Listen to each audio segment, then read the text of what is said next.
Hulu ঢুলু মেজাজটা কেমন হবে, গলায় একটু ঢালো বুঝবে তবে। বাবা কি বুঝলে?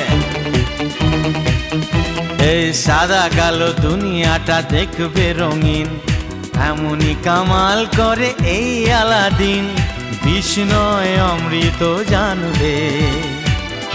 এই ধাক্কা দিও না, পড়ে যাবে। এই আজ আমি মাল ছাড়া কারণ নয়, এইটুকু কে কি নেশা হয়।